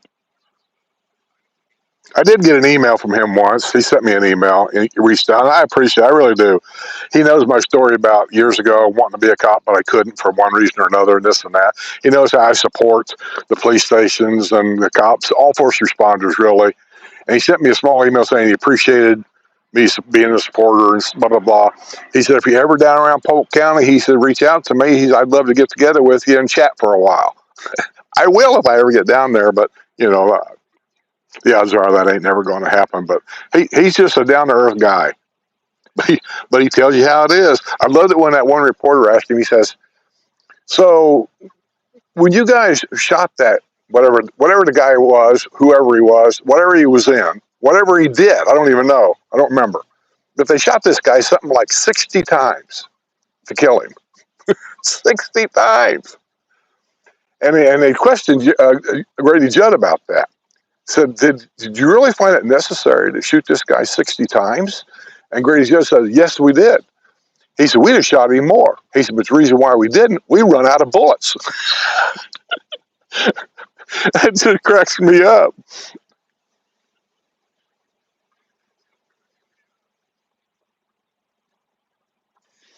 Jan had 2 birdie shots this morning.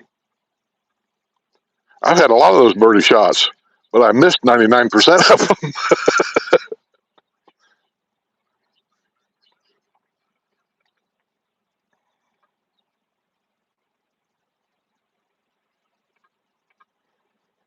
Barb Dever says, Anna, we paid $1,500 for a month and did our own lifestyle. You can do that. There's tons of homes for rent around here. Some they want full time. Some people rent them seasonally, like January through March. That's the peak season. Some rent them out full time. I think Judy P had one. She wanted to rent it out full time to somebody, and she did. So there's plenty of places to rent here. There's even Airbnbs here, which I'm not a fan of, by the way. Not every Airbnb is run the same way. And, you have, anyway, before I get into all that. But, you can rent something in the summertime, especially. They're a lot cheaper. Go to the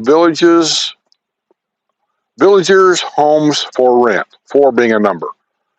And you can go there, and there's all kinds of homes for rent. Prices, some take pets, some don't. Some rent them out in the summertime, some don't.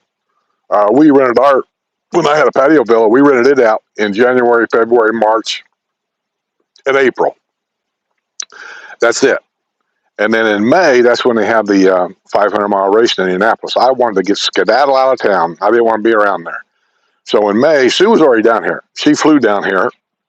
Right after our renters left in April, she flew down here to upgrade the house all the time. New flooring, paint the walls, whatever. I got the hiccups now for some reason. Haven't ate a thing. So I would drive the car down here and bring Maggie, the dog. And then I'd stay down here for a couple of weeks or whatever till after the race. and then Sue would get in the car with me, and I'd take her back with me. And that's kind of what we did 2 or 3 times a year. So, yeah, I didn't rent it out in the summer months. That's the way I did things, because we got enough money January, February, and March, and April that paid all of our bills. Now, keep in mind, I paid cash for the house, but it paid all of our amenity fees and everything, taxes, insurance, and all for the whole year.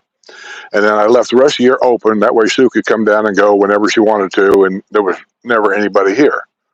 The only other time somebody might use it would be a friend of mine or something coming down, and I'd give them the code to go in, to stay for a week or something, and I never charged them.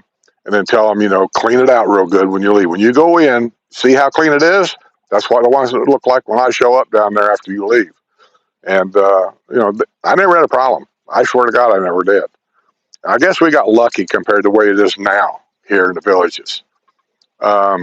We rented it out that first year because I got it late. So I bought it like in October, and I didn't have time to really do it. So I got a month with somebody. I don't remember who it is. And then February and March, somebody else took it. And we never had a problem. Well, when I put it on the villagesforrent.com, that's now been changed to villagersHomesForRent.com. It's the same company. They had to change their name. This couple from Canada got a hold of me, said that they seen the house, they knew where it was at, and they would want to know if they could rent it for the next year. And I said, sure. And they did the deposit. They signed the lease I sent to them and all this and that. And they rented it for the next year for January, February, and March. And after that, I didn't rent it to nobody else. They took it every year for January, February, March, every year. It got to be so ridiculous, I didn't even take a damage deposit from these people anymore. There was no use in it. They cleaned the house, so I didn't have to worry about hiring a company to come in and clean the house. I never raised the rent on them 1 iota. I never charged them that extra $50 that most people are wanting to charge you now to get a resident pass. Really, that's kind of bullshit. I don't know if you guys know how that works, but for somebody to charge you to get that resident pass, it's bullshit. They're just nickel diming you because it didn't cost me a thing to do that. All you got to do is go to the sales center. Well, back when I did mine, the sales center was in Spanish Springs. You turn the card in. So I got renters coming in January, February, and March. They take the card. They give you a paper. I heard some noise over here. I was just looking. And on that paper, it's very simple. Name of the people that's going to rent your house. What's the address of the house they're going to rent? Which is on your card, but you got to put it on there. When are they going to arrive? And when are they going to leave? Period. And then they keep your cards, your resident cards, because you're transferring your resident rights to the people renting your house. So they have full residential rights. They're not a guest. It's not a guest pass.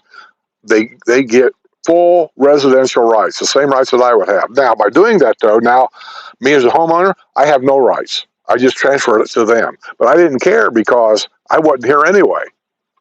That did not cost me a dime.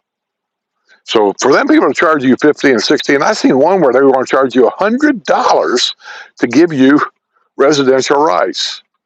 That's a ripoff.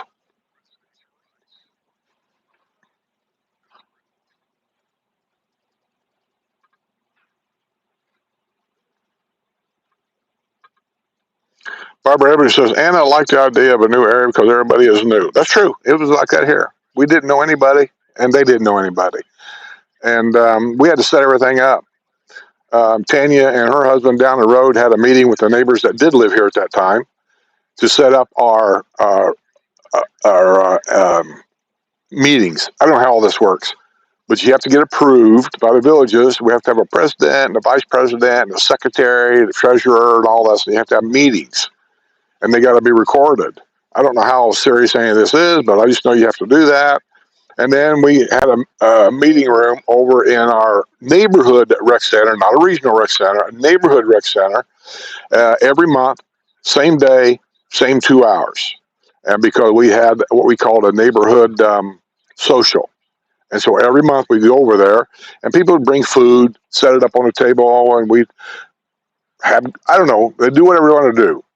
Now I guess they have bands over there. They have all kinds of stuff for the same. But you have these meetings and you get to reserve these rooms because you're a resident, and that's how it works. I don't get involved with any of that because I know me and I know my faults. And I just knew I don't mind going over there once in a while and meeting some people, drinking a couple of beers, and maybe eating a little bit of food. I love homemade food, especially in an area like this where everybody's coming from someplace different. People coming from the Northeast, people coming from the West, there's people living here that come from other countries. So when they bring food to these things, they bring food that they make in the area they come from, with different spices, different types of food, different ways of cooking it. I like that. I can try different things. The last time we went anywhere, we had a Patreon lunch. That's right. I thought it'd be fun. I don't think it turned out real well, really, but I thought it was fun at the time. I thought we'll have a Patreon lunch, a pitch-in thing. So we rented a room over there, which as a resident, I don't think it cost us anything really, but we got it for 2 hours, and everybody just brought something. And we sat down, we shot the bull, and we ate, and we talked, and blah, blah, blah. I thought it was pretty cool. And Jose brought Puerto Rican stuff. I don't remember what it was. Seems to me it was like empanadas and some other stuff. I don't remember what it was. But I like doing that kind of thing. We don't do that. We've only done that once, and we haven't done it anymore because I thought it was kind of a bust. Not too many people really showed up to it, so we just don't do it anymore.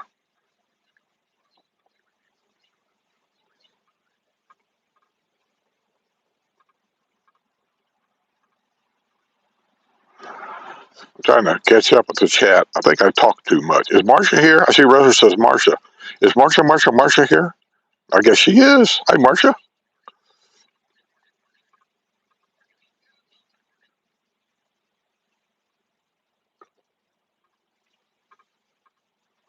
Hopewell says, I'm younger, but I've seen all the Columbos, even the crappy ones.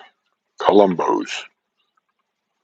I guess I'm too old. I have no idea. Are you talking about, I can't think of the guy's actor's name, but he had the one weird eye, and he was a detective called Columbo. Am I right? Is that what you're talking about? Or are you talking about a house? I don't know.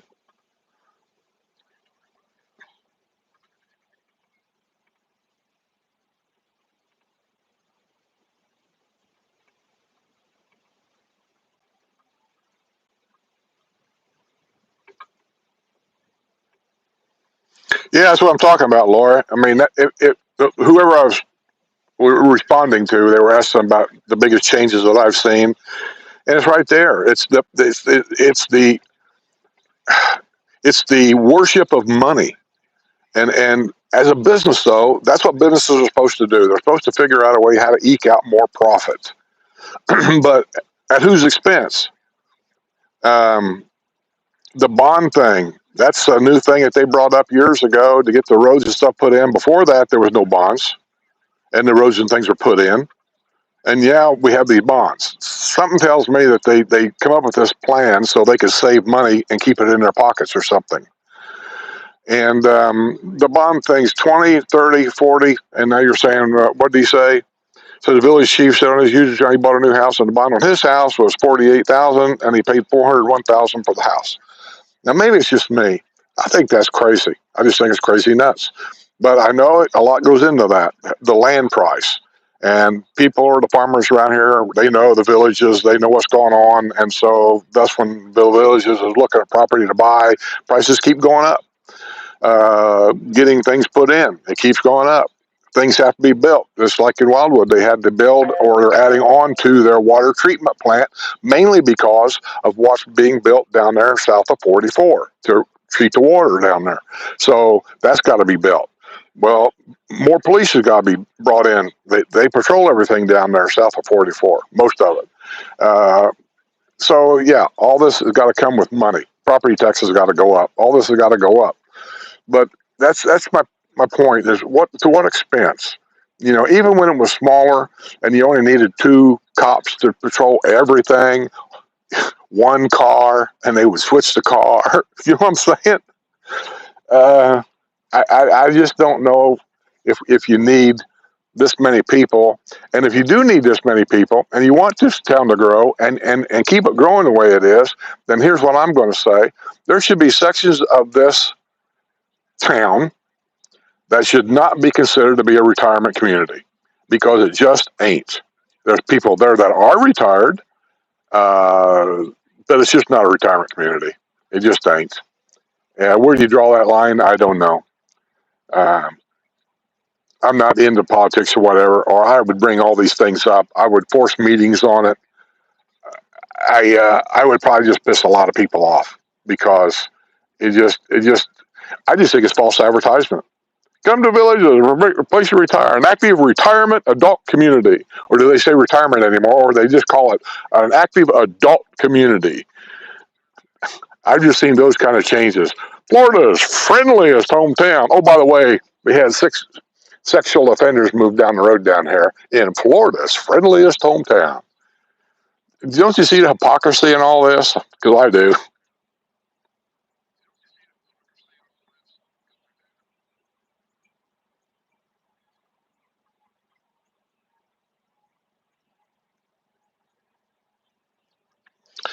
Tremaine says, seems like the village is getting more and more expensive to live. It is, but I'm not sure if that's, um, I'm not sure that that's not true everywhere. I'm sure on top of the world it costs more today than what it did, say, 10 years ago. I'm sure that over here at Stonecrest, it costs more today than what it did, say, 10 years ago. So how much exponentially did it cost us compared to them? I don't know. I know our maintenance fees are probably higher than a lot of people because we got so much that has to be maintained.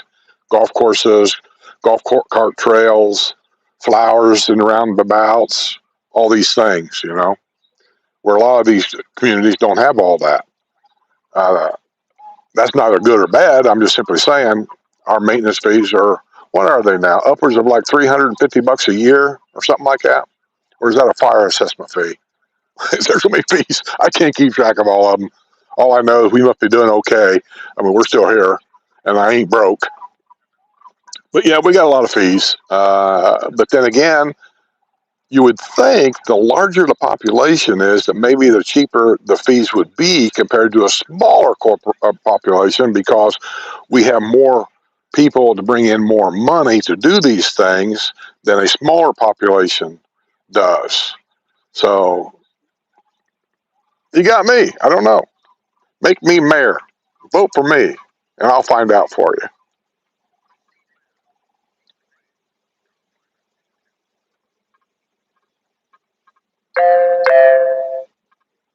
So after 2 p.m., your jaws might get tired. Oh, wait a minute, when did I start? I didn't start till like 12:30, right? We always do it 2 hours. Are you saying I should just shut up and get out of here? Wrestlers telling me what to do.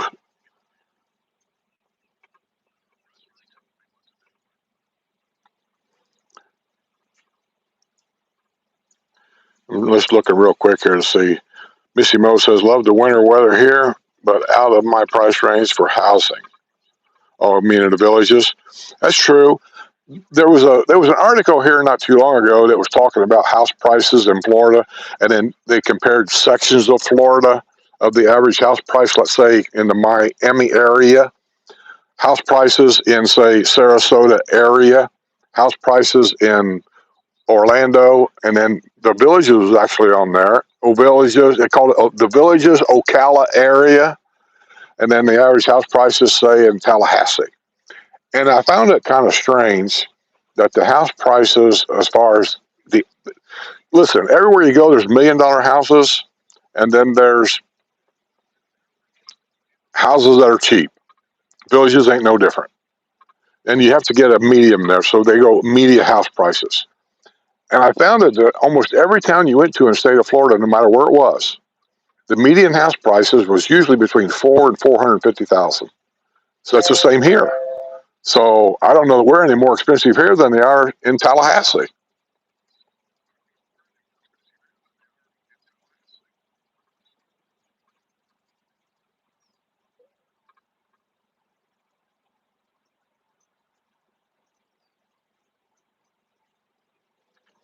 Well, Tremaines, that's what Jose did.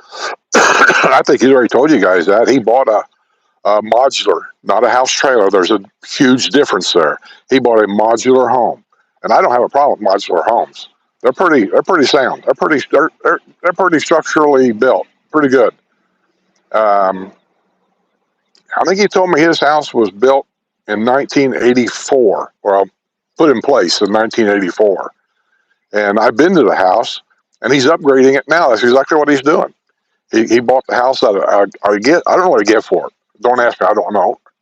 That's up to him to tell you. And if he did, he'd tell you on Discord. He won't tell you here because he's on Discord. But he's upgrading it. Whenever I do a video on some remodeling he's done, I didn't do any of it because they had stuff in the way. But he's put in, I don't know what you call that, the wainscoting. He put some wainscoting in on a wall in the dining room area. He's replacing the carpet, putting in new flooring in the, I think, the kitchen area. He was talking about something on a wall.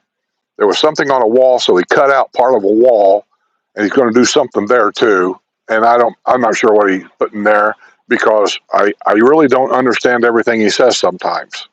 And I know it gets frustrating for him to say, what, and he keeps repeating himself. So I just go, oh, okay. I don't know what he said.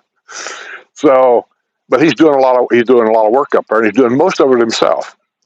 He had his yard sprinklers redone in the front yard because I guess they got to the point they weren't working right.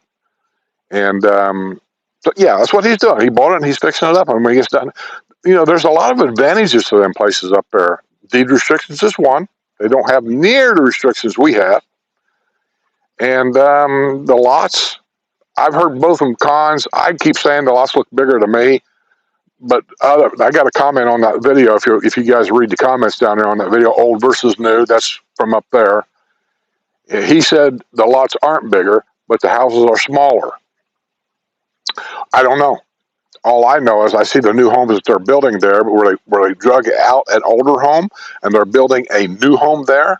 I'm looking at these homes and I'm going, well, there's a house there with a 2-car garage like mine, and it looks about the same size as mine. So I don't know the square footage. Mine's a little over 1,660, I think. Right? Yeah. And they look about the same size. And then I look at the yard. I said, but look at the distance between him and his neighbor. There's 50 feet between him and his neighbor. And there's nobody behind his house. So that's where I get that. They look bigger. Not every lot. The lots are different. Some are big, some are small, some are bigger, some are smaller. But the average lot up there, to me, looks bigger than they are here. Look at the driveways. Look how long they are. You look at the driveways here in my area, and we're fine. But look at some of the driveways down in the Finney area. I can't speak for Eastport. I haven't looked at everything down there. But I know for facts that we had a neighbor here that moved down to Finney when they first started selling homes there. And the first complaint from all the people that went down there said, you can get along without it, but their first complaint was the driveways were much shorter in the area they moved into. Is it all the areas that way? Probably not. I don't know that.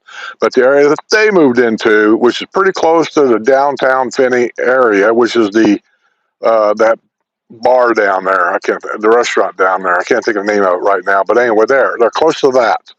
And their driveways, and they are. I went down and looked. Their driveways are shorter and a little bit narrower. See, my driveway goes over to the edge of the house. Some of these driveways in different neighborhoods, the driveway stops right there at the edge of the garage door. And those are patio villas generally. And so a lot of people in wheelchair are adding onto those driveways like that much of concrete so they can get in and out of their car without falling down off the edges of the driveway. And you've seen the reports where neighbors are complaining, saying, you got to get ARC's approval for that, and you didn't get it. And they're making them rip them out. I feel sorry for the people. I mean, they're in a wheelchair. They can't get out of the car because there's no edge there. I had a patio villa, so I know the struggle as far as space in a driveway to get from the driveway to the garage. Mary says, I like your attitude. Well, I'm glad you do, Mary, but I'm here to tell you, there's 100,000 people up there that disagree with you, and they refuse to subscribe to my channel because they don't like my attitude.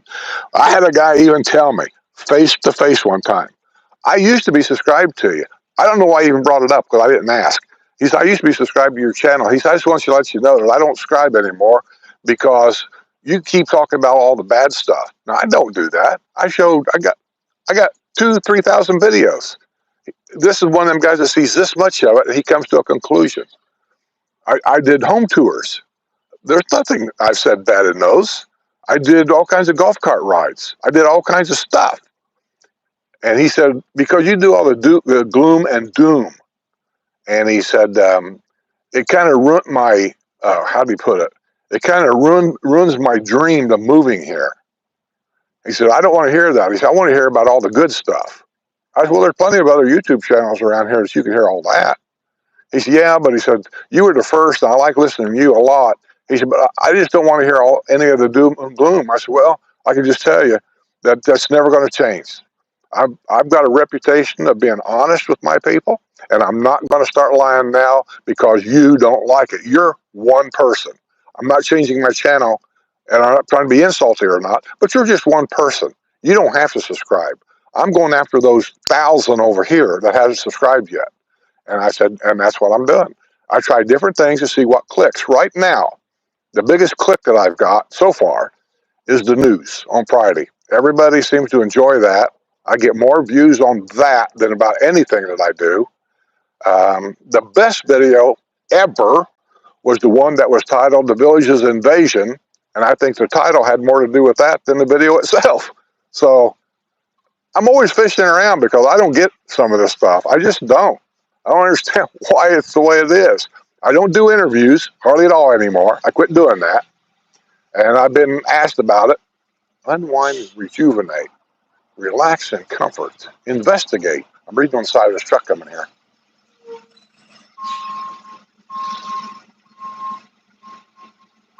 Relax and comfort. Discover your personal comfort. Huh. It's a funny looking lazy boy type chair, but it looks like it's got things for your legs down here, like heaters maybe, and vibrators and stuff like that. Never heard of it. I may have to check that out. The things you learn around here every day.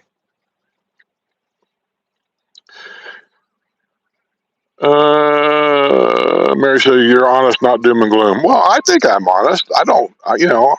People are always saying, well, if you don't like it there, why don't you move? Who said I didn't like it here? They put words in your mouth. Well, you're always talking about how bad it is down there with population size. Well, it is. I don't want you to come down here and spend $500,000 to buy a house because I know how people are. You've got this picture in your head of what you think a retirement community is, and I'm trying to show you that this real life here is probably going to burst your bubble. And I'm showing you all this stuff because I know you're getting this other news over here. That's fine. I'm showing you everything over here so that when you get down here, you're not going to be disappointed. And I can't tell you how many times I've been approached saying, boy, I wish I knew this. Boy, I wish I'd have known that. I'm looking at them going, I've been talking about that on the news now for over 3 years. Oh, you got a channel? Oh, my God.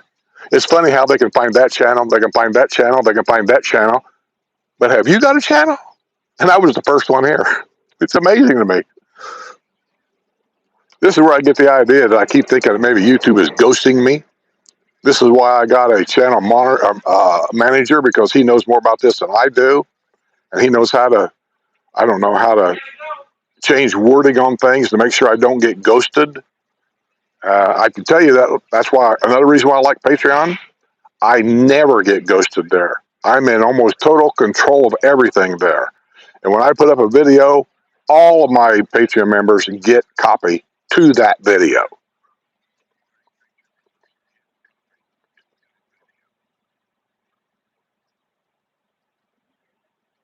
Well, I haven't changed so far, Robin. I didn't. See, I guess that's your name. That's what you got here. It said Tremaines. Says Robin. No, I am what I am. I'm like Popeye. I am what I am.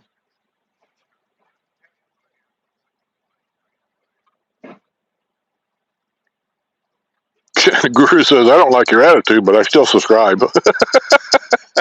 That's okay.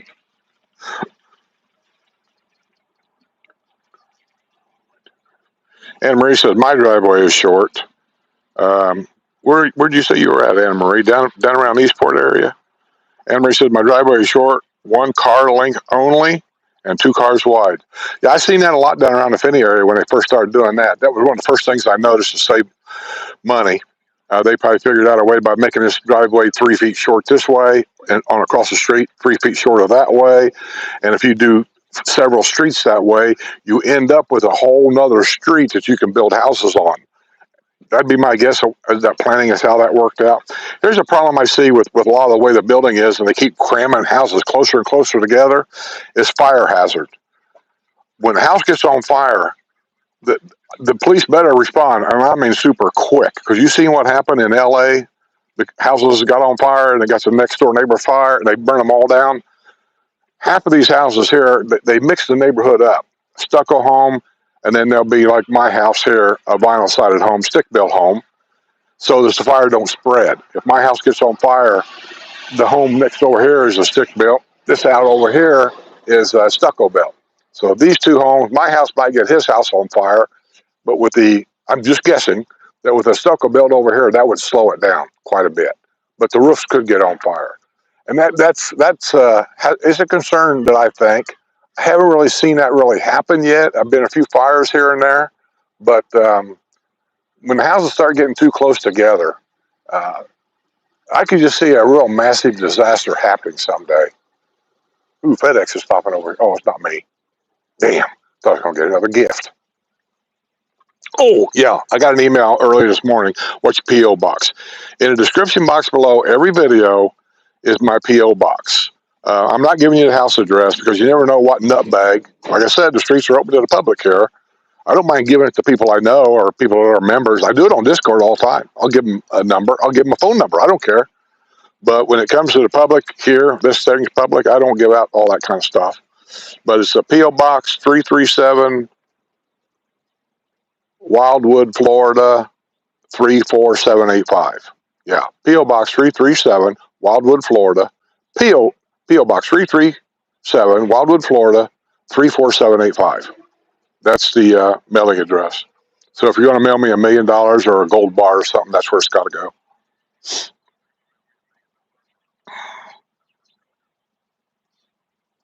Massage chair. That might be it. That might have been what it was. I just never heard of that company before. Where are you going? What's up? What, are they not home?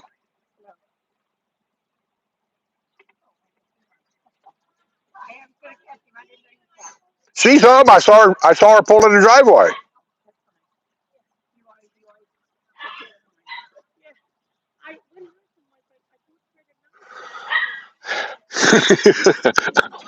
Good content, right? Top quality content.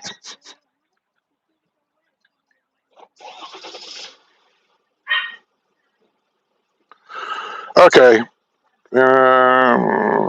Gina Cronran says, I love you, Skip, and your channel. You provide a well-rounded view of what's going on in the villages. WrestleMania. Use the P.O. Box to send a get well card or condolence cards. God, you guys. Okay. All right, man. I'm going to get out of here. It's been long enough, I think. Sorry that we were late. Sorry for all the inconvenience, because I know that when you guys get used to seeing something at a certain time every week, like on the news at 6 o'clock, today at 3 o'clock, just for you that's considering Patreon or whatever, 3 o'clock in the afternoon is when Patreon gets the news early. They get it commercial free. And the YouTube members gets it whenever I release it. I haven't never figured out a way on YouTube memberships to set it up with its own clock. So I have to remember to go on there and actually upload it to YouTube memberships. Another reason why YouTube memberships is becoming just a pain in my butt. But I'll get that done, so you're going to get it today too, commercial free. The rest of you will just have to wait till Friday, 6 o'clock. Other than that, I'm going to get out of here and say thanks for joining. Sorry for the delay. And hopefully everything will be back to normal next Wednesday, hopefully. And those of you that send a snow belt and everything else, we're thinking of you. There's nothing we can do about it, but we're thinking of you. See you all later.